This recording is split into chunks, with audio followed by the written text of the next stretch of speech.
Bonjour à toutes, bonjour à tous. Merci d'être fidèles à cette chaîne YouTube. Je prends 10 minutes juste pour vous expliquer comment nous, journalistes, travaillons et comment ça se passe au Japon en cas d'alerte au tsunami, comme ce fut le cas ce lundi 8 décembre à 23h15. À 23h15, s'est produit un gros séisme au nord-est de l'archipel, au large du département d'Iwate, du département d'Aomori également, et à proximité d'Hokkaido. Et ce séisme a déclenché dans un premier temps un avis de tsunami, c'est-à-dire un tsunami évalué à hauteur d'1 mètre, et puis qui s'est vite en partie transformé en alerte au tsunami à hauteur de 3 mètres. Donc une partie de Hokkaido, les côtes nord-est du département d'Iwate et d'Aomori ont été affectées par cette alerte au tsunami pendant plusieurs heures. Alors comment ça se passe pour nous? En fait, ce type de séisme étant très important, même à Tokyo, il a été ressenti. Donc ça nous met immédiatement la puce à l'oreille, quelque chose est en train de se passer. Et donc le premier réflexe quand on est journaliste, eh bien, c'est de se précipiter sur deux outils que nous avons à notre disposition. D'abord le site internet de l'Agence nationale de météorologie qui donne très vite des informations.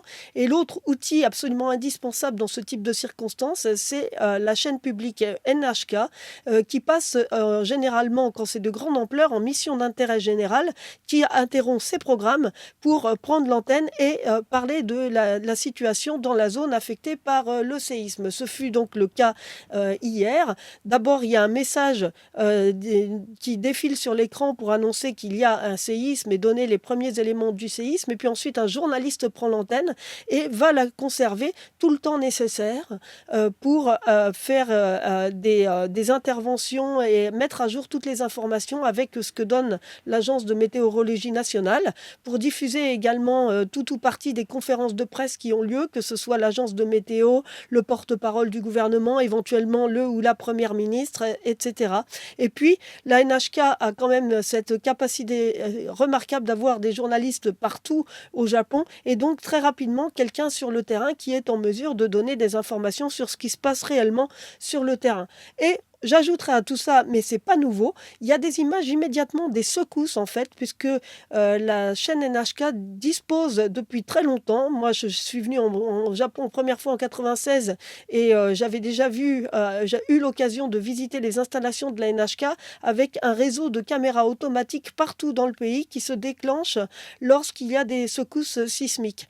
Donc, depuis plus de 30 ans, ce système existe et continue de fonctionner. Donc, en cas de séisme, on a des images de ces caméras qui sont placées à des endroits stratégiques. Une partie sont dans les locaux, des bureaux locaux régionaux de la NHK. Une partie sont à l'extérieur, ça peut être aussi dans les aéroports ou bien au cœur des villes. Donc on a les images de ces caméras, et puis maintenant avec les réseaux sociaux, eh bien des particuliers aussi filment eux-mêmes la scène autour d'eux, les mettent sur les réseaux sociaux, et les médias peuvent effectivement les utiliser. Mais à l'époque, il n'y avait pas tout ça, mais il y avait quand même des images des secousses grâce au réseau de caméras de la NHK. Donc pour nous, la NHK est un outil indispensable qui nous permet à la fois d'avoir les premières informations, idem pour l'agence de météo, mais aussi d'évaluer la situation et de dialoguer avec nos rédactions respectives. Moi, dans ce genre de circonstances, mon premier réflexe est d'envoyer un email général aux radios pour lesquelles je travaille, en leur expliquant, voilà, nous avons eu un séisme, nous sommes en alerte, etc.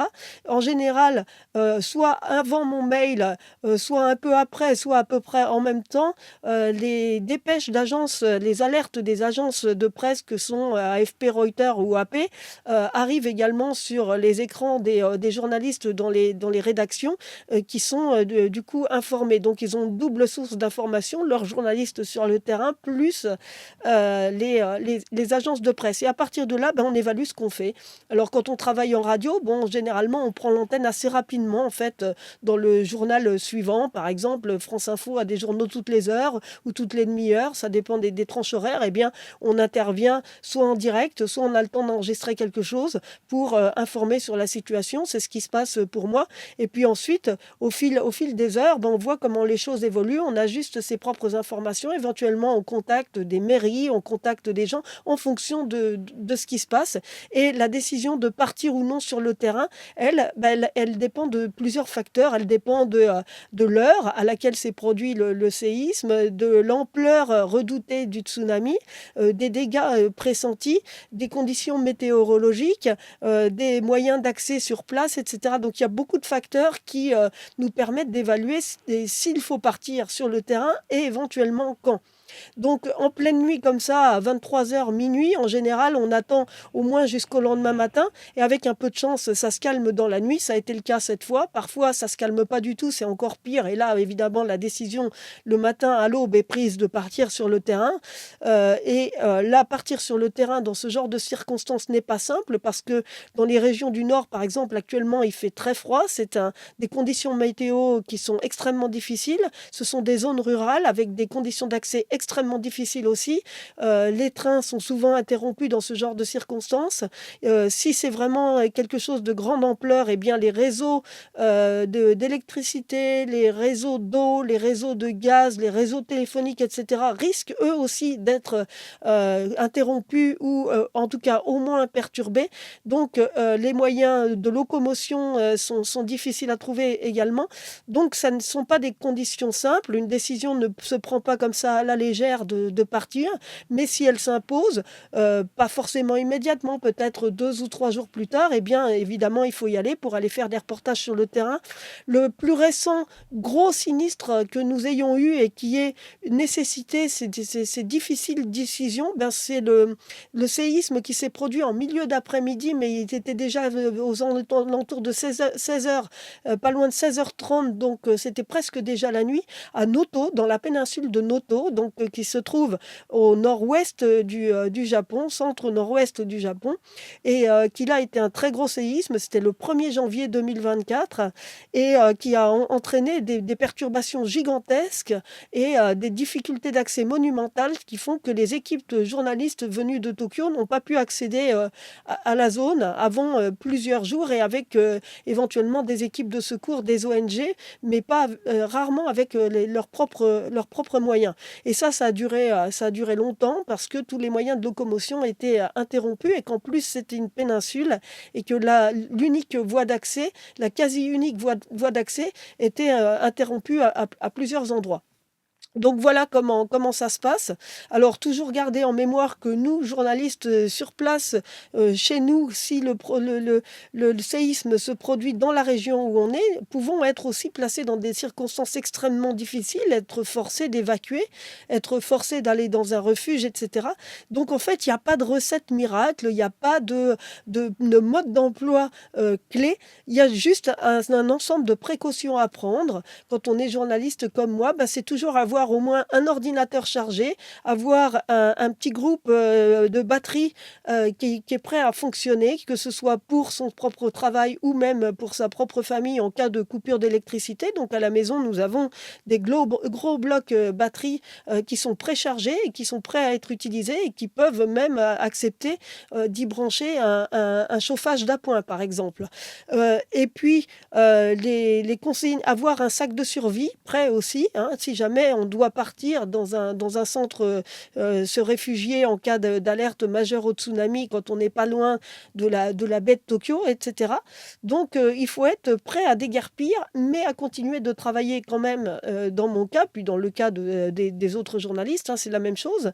Donc voilà, il n'y a pas de recette miracle, il n'y a pas de mode d'emploi préétabli, mais il y a un grand nombre de choses à savoir préalablement. Comment on a de l'information, comment on la vérifie, comment on continue de communiquer par divers moyens avec l'extérieur, etc. Donc c'est vrai que dans mon cas, j'ai plusieurs téléphones et puis il y a tous les sacs de survie qui sont pris, qui sont prêts pour la famille. Et puis on peut même décider éventuellement de diviser la famille en deux en fonction de ce que chacun a à faire, mettre les enfants en sécurité, bien évidemment, et puis continuer de travailler, même si la priorité absolue dans ce genre de circonstances est d'être soi-même en sûreté et de ne pas encourir de risques en sous-évaluant la gravité de la situation. Voilà, je voulais juste vous expliquer en profitant de cette, situation qui heureusement s'est soldée, sans grand dommage, cette fois, mais vous expliquer comment on travaille,